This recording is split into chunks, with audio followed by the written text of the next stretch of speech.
கிறிஸ்துவுக்குள் பிரியமானவர்களே, கர்த்தராகிய இயேசு கிறிஸ்துவின் நாமத்தினால் உங்கள் அனைவருக்கும் என் அன்பின் வாழ்த்துதலை தெரியப்படுத்துகிறேன். இன்று நாம் ஜெபியுங்கள் என்ற தலைப்பின் கீழ் நாம் தியானிக்க போகிறோம். ஆதார வசனம் கொலோசியர் 4வது அதிகாரம் 2வது வசனம். இடைவிடாமல் ஜெபம் பண்ணுங்கள், ஸ்தோத்திரத்துடன் ஜெபத்தில் விழித்திருங்கள். ஹல்லேலூயா. பிரியமானவர்களே, கர்த்தர் நம்மிடத்தில் விரும்புகிறது நாம் இடைவிடாமல் ஜெபிக்க வேண்டும் என்பது. பிதாவின் சித்தத்தில் ஒன்று நாம் இடைவிடாமல் ஜெபிக்க வேண்டும் என்று. எப்படி நம்ம இடைவிடாமல் ஜெபிக்க முடியும் அப்படின்னு நீங்க என்கிட்ட கேட்டீங்க அப்படின்னா, உங்களுடைய இருதயம் எப்பொழுதும் கர்த்தரோட இருதயத்தோடு ஒன்றி இருக்க வேண்டும். பிரியமானவர்களே, நாம் ஒவ்வொருவரும் தேவனுடைய சாயலுக்கு ஒப்பாக கிறிஸ்துவுக்குள் நாம் புதிய மனுஷனாக இருக்கிறோம். நம்முடைய இருதயமும் கர்த்தராகிய இயேசு கிறிஸ்துவுடைய இருதயமும் ஒன்றி இருக்கும் பொழுது நம்ம என்ன செய்வோம்? அவருடைய சித்தத்தின்படி நம்ம எல்லாவற்றையும் செய்வோம். அவருடைய விருப்பத்தை நாம் செய்வோம். அப்பொழுது நம்முடைய வாழ்க்கை ஆசீர்வாதமாகவும் சமாதானமாகவும் இருக்கும். ஹல்லேலூயா. உங்கள் வாயிலிருந்து சொல் புறவாகும் முன்னே அதை அவர் அறிந்து வைத்திருக்கிறார். ஆனாலும் நீங்கள் இடைவிடாமல் ஜெபிக்க வேண்டும் என்பதே அவர் விரும்புகிறார். கர்த்தராகிய இயேசு கிறிஸ்து கூட மத்தேயு சுவிசேஷத்தில் எவ்விதமாக நம்ம ஜெபிக்க வேண்டும் என்று நமக்கு ஒரு மாதிரியை கற்றுக் கொடுத்திருக்கிறார். ஹல்லேலூயா. ஸ்தோத்திரத்துடன் ஜெபத்தில் விழித்திருங்கள். அப்போ நம்ம என்ன செய்யணுமா? எப்பொழுதும் விழித்திருக்க வேண்டும், உணர்வுள்ளவர்களா இருக்க வேண்டும். நம்ம ஸ்தோத்திரம் சொல்ல வேண்டும். எப்பொழுதும் எல்லாவற்றுக்கும் ஸ்தோத்திரம் சொல்லுவது பிதாவின் சித்தமாக இருக்கிறது. 1 யோவான் 5வது அதிகாரம் 14வது வசனத்தின்படி நாம் எதையாகிலும் அவருடைய சித்தத்தின்படி கேட்டால் அவர் நமக்கு செவி கொடுக்கிறார் என்பதே அவரை பற்றி நாம் கொண்டிருக்கிற தைரியம். ஹல்லேலூயா. நல்ல கவனிங்க. நாம் எதை கேட்டாலும் தேவனுடைய சித்தத்தின்படி கேட்டால் அதை நமக்கு அவர் கொடுப்பார் என்பதை நாம் நம்பி இருக்கிறதே அது ஒரு தைரியம். ஹல்லேலூயா. பிரியமானவர்களே, அவர் நமக்கு செவி கொடுப்பார். கூப்பிடுகிற யாவருக்கும் செவி கொடுப்பேன் என்று வேதம் சொல்லுகிறது. கர்த்தர் பொய் சொல்ல மனுஷன் அல்ல, அவர் உண்மையுள்ளவர், அவர் வாக்கு மாறாதவர். நிச்சயமாக உங்களுடைய கூப்பிடுதல்களையும் உங்களுடைய வேண்டுதல்களையும் கர்த்தர் கேட்டு உங்களுக்கு ஒரு அற்புதத்தை நிச்சயமாக கட்டளையிடுவார். யாரெல்லாம் விசுவாசிக்கிறீங்க? நீங்க விசுவாசிக்கிறீங்க அப்படின்னா ஆமீன் சொல்லி பெற்றுக்கொள்ளுங்க. அடுத்தது, எப்படி ஜெபிப்பது? பிரியமானவர்களே, நம்ம நார்மலா எப்படிலாம் பிரேயர் பண்ணலாம் அப்படின்னு சொல்லிட்டு 4 விதமா நம்ம பிரேயரை ஏறெடுக்கணும். முதலாவது, நம்ம ஸ்தோத்திரங்கள் ஏறெடுக்கணும். அவர் செய்த நன்மைகளை நினைச்சு நம்ம அவரை துதிக்கணும். இரண்டாவது, நம்ம பாவரிக்கை செய்ய வேண்டும்.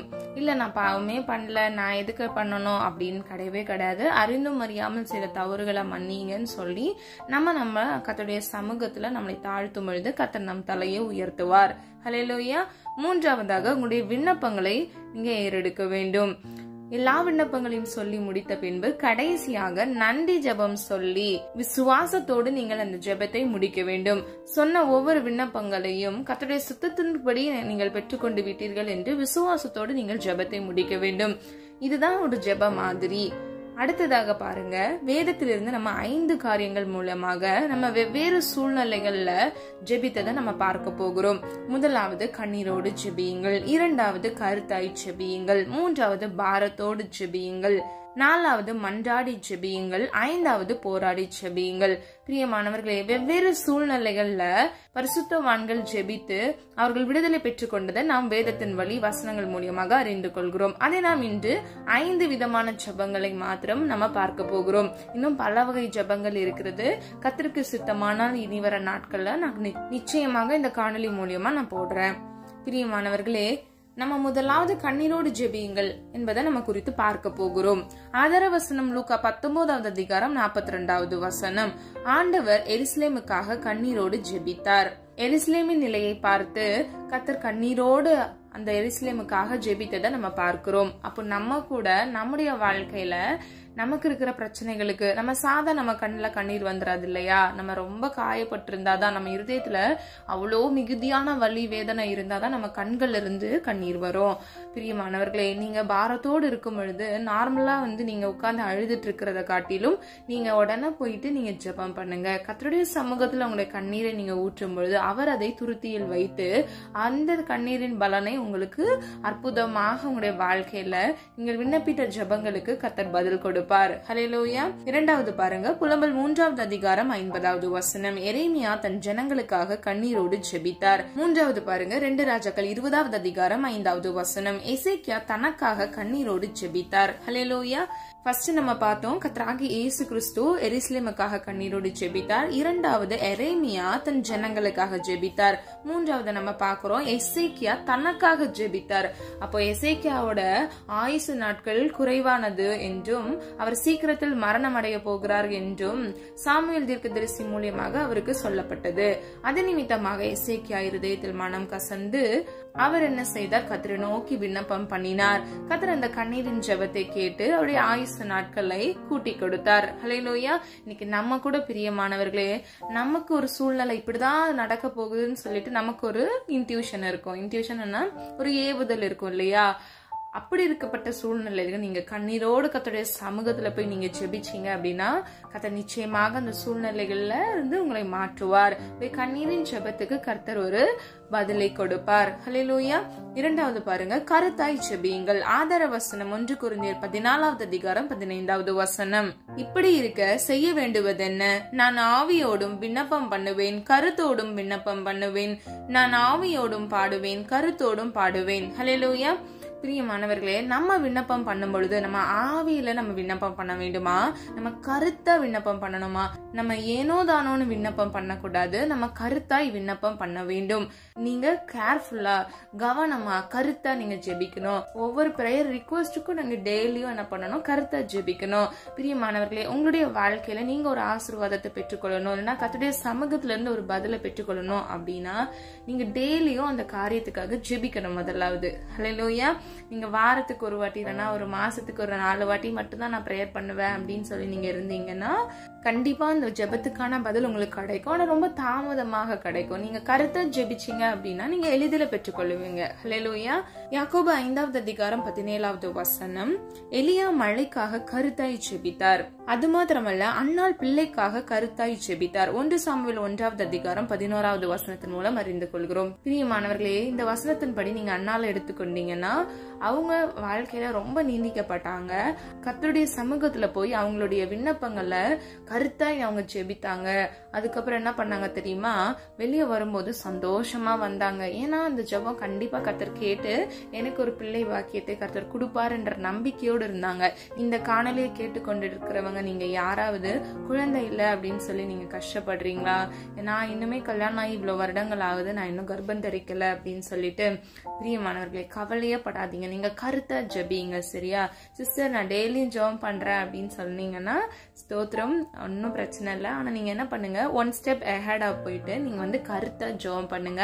நிச்சயமா கர்த்தர் உங்களுடைய வாழ்க்கையில இந்த வருஷத்துல அற்புதத்தை கட்டளையிடுவார். ஹல்லேலூயா. கடைசியா பாருங்க, யாபேஸ் ஆசீர்வாதத்துக்காக கருத்தாய் ஜெபித்தார். 1 நாளாகமம் 4வது அதிகாரம் 10வது வசனத்தின் மூலம் அறிந்து கொள்கிறோம். அப்போ நம்ம ஆசீர்வாதம் பெற்றுக்கொள்ளணும்னா கூட யாபேஸ் போல நம்ம கருத்தாய் ஜெபிக்க வேண்டும். ஹல்லேலூயா. மூன்றாவதாக பாரத்தோடு ஜெபியுங்கள். ஆதார வசனம் கலாத்தியர் 6வது அதிகாரம் 2வது வசனம். ஒருவர் பாரத்தை ஒருவர் சுமந்து இப்படியே கிறிஸ்துவுடைய பிரமாணத்தை நிறைவேற்றுங்கள். பிரியமானவர்களே, நல்லா கவனிங்க. கிறிஸ்துவின் பிரமாணத்தை நம்ம நிறைவேற்ற வேண்டும் அப்படின்னா நம்ம என்ன செய்யணுமா? ஒருவர் பாரத்தை ஒருவர் சுமந்து. ஹல்லேலூயா. நம்ம என்ன செய்யணும்? நம்ம ஐக்கியமாக இருக்க வேண்டும். அவங்களுடைய கஷ்டங்களை கேட்டு நீங்க என்ன செய்யலாம்? அவங்களுக்கு ஆறுதலான வார்த்தைகளை சொல்லலாம். அப்படி இல்லைன்னா நீங்க என்ன பண்ணலாம்? அவங்களுக்காக ஜெபிக்கலாம். ஹல்லேலூயா. பிரியமானவர்களே, நம்ம நன்மை செய்ய வேண்டும். நம்முடைய கிரியைகள் மூலமாக அதை வெளிப்படுத்த வேண்டும். அதுவே பிதாவின் சித்தமாக இருக்கிறது. நாலாவதாக மன்றாடி ஜெபியுங்கள். ஆதார வசனம் எஸ்தர் 7வது அதிகாரம் 3வது வசனம். அப்பொழுது ராஜாத்தியாகிய எஸ்தர் பிரதியுத்தரமாக, ராஜாவே, உம்முடைய கண்களில் எனக்கு கிருபை கிடைத்தது. ராஜாவுக்கு சித்தமாய் இருந்தால் என் வேண்டுதலுக்கு என் ஜீவனும் என் மன்றாட்டுக்கு என் ஜனங்களும் எனக்கு கட்டளையிடப்படுவதாக. பிரியமானவர்களே, இந்த வசனத்தின்படி எஸ்தர் ராஜாத்தி தன்னுடைய ஜனங்களுக்காக அவர்களுடைய உயிர்களுக்காக அவர் மன்றாடி ஜெபிக்கிறத நம்ம பார்க்கிறோம். அதன் விளைவாக என்ன நடந்தது? ராஜாவின் கண்களில் கிருபை கிடைத்தது. ஹல்லேலூயா. அது மாத்திரமல்ல, அவர்கள் ஜீவனும் தப்பினது என்பதை நம்ம அறிந்து கொள்கிறோம். பிரியமானவர்களே, நம்முடைய வாழ்க்கையில கூட எஸ்தர் ராஜாத்தியை போல நம்ம ஜனங்களுக்காக ஜெபிக்கும் போது நம்முடைய ஜீவனை கர்த்தர் காப்பாற்றுகிறவரா இருக்கிறார். ஹல்லேலூயா. இரண்டாவது, உபாகமம் 10வது அதிகாரம் 10வது வசனத்தின்படி ஜனத்தின் மேல் தேவ இரக்கம் உண்டாக மன்றாடுதல். உபாகமம் 9வது அதிகாரம் 19வது வசனத்தின்படி வசனத்தின்படி ஜனங்கள் மேல் தேவ கோபம் மூளாதபடிக்கு மன்றாடுதல். கடைசியாக பாருங்க, ஜனங்கள் அழிவிலிருந்து காக்கப்பட மன்றாடுதல். எஸ்தர் 8வது அதிகாரம் 6வது வசனம். பிரியமானவர்களே, மன்றாடி ஜெபிக்கிறது என்பது தேவனுடைய கோபம் மூளாதபடிக்கு. அது மாத்திரமல்ல, நம்முடைய வாழ்க்கையில ஒரு இரக்கம் பெற வேண்டும். நம்முடைய வாழ்க்கையில சில காரியங்கள் நமக்கே தெரியும், நம்ம தப்பு செஞ்சுட்டோம், கர்த்தருடைய இரக்கம் நமக்கு வேணும் அப்படின்னா நம்ம என்ன பண்ணணும்? மன்றாடி ஜெபிக்க வேண்டும். ஆதார வசனமாக தான் நம்ம இதெல்லாம் பார்க்கிறோம். சொல்லப்பட்ட ஒவ்வொரு ஜெபங்களையும் நம்முடைய சூழ்நிலைகளுக்கு ஏற்ப நாம் ஜெபிக்க வேண்டும். ஹல்லேலூயா. ஒருவேளை நீங்க ரொம்ப கஷ்டத்துல இருந்தீங்க அப்படின்னா நீங்க பாரத்தோடு ஜெபிக்கலாம். நீங்க உங்களுடைய இரக்கத்தை பெற்றுக்கொள்ளணும், உங்களுடைய கோபத்துல இருந்து தப்பிக்க வேண்டும். சில குடும்பங்கள் பாருங்க, உக்கிர கோபத்துல இருக்கும். அது ஏன் அப்படின்னா கர்த்தருக்கு கீழ்ப்படியாத பொழுது கர்த்தருடைய கை அவர்களுக்கு விரோதமாக ஓங்குகிறது என்று நம்ம வேத வசனங்கள் மூலமாக அறிந்து கொள்கிறோம். அப்படிப்பட்டவர்களுக்காக தேவன் மன்றாட்டு ஜெபத்தை வைத்திருக்கிறார். கடைசியாக போராடி ஜெபியுங்கள். கொலோசியர் 4வது அதிகாரம் 12வது வசனம். கடைசியாக போராடி ஜெபியுங்கள்.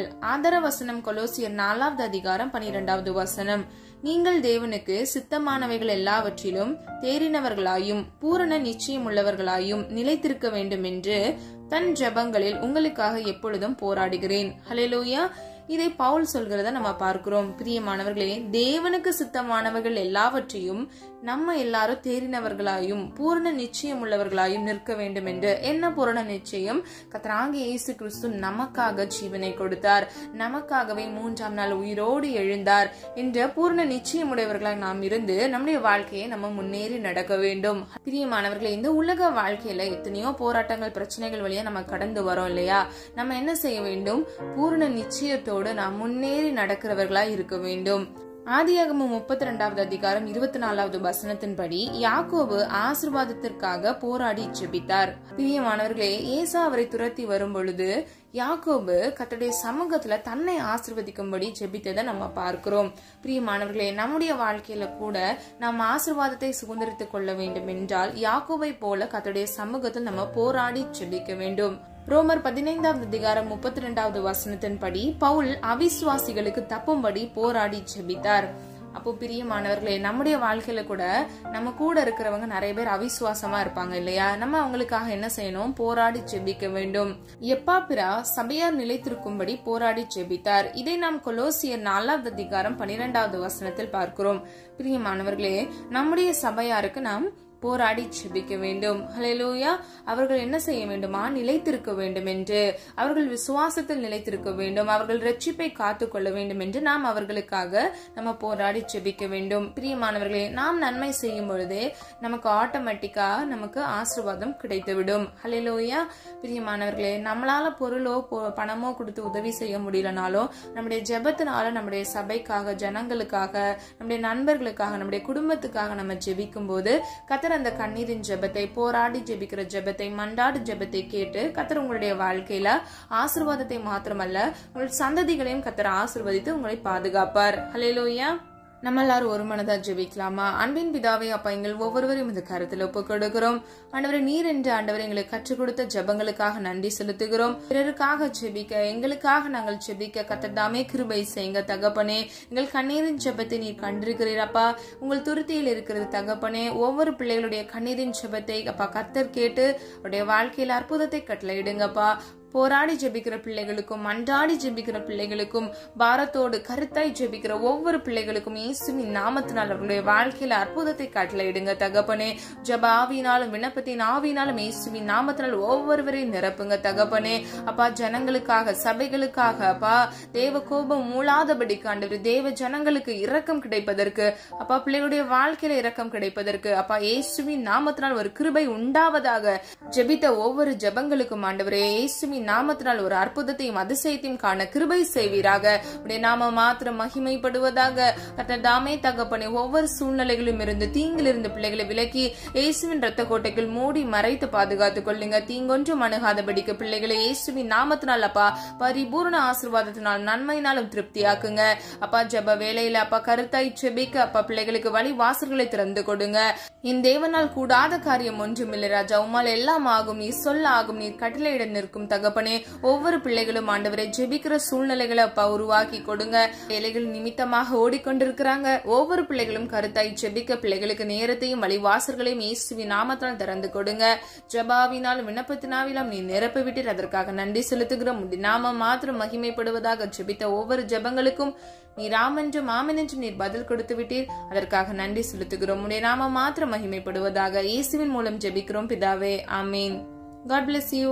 பிரியமானவர்களே, இந்த வீடியோ உங்களுக்கு பிடிச்சிருந்துச்சுன்னா லைக் பண்ணுங்க, சப்ஸ்கிரைப் பண்ணுங்க மற்றும் பெல் ஐகான் கிளிக் பண்ணுங்க. God bless you.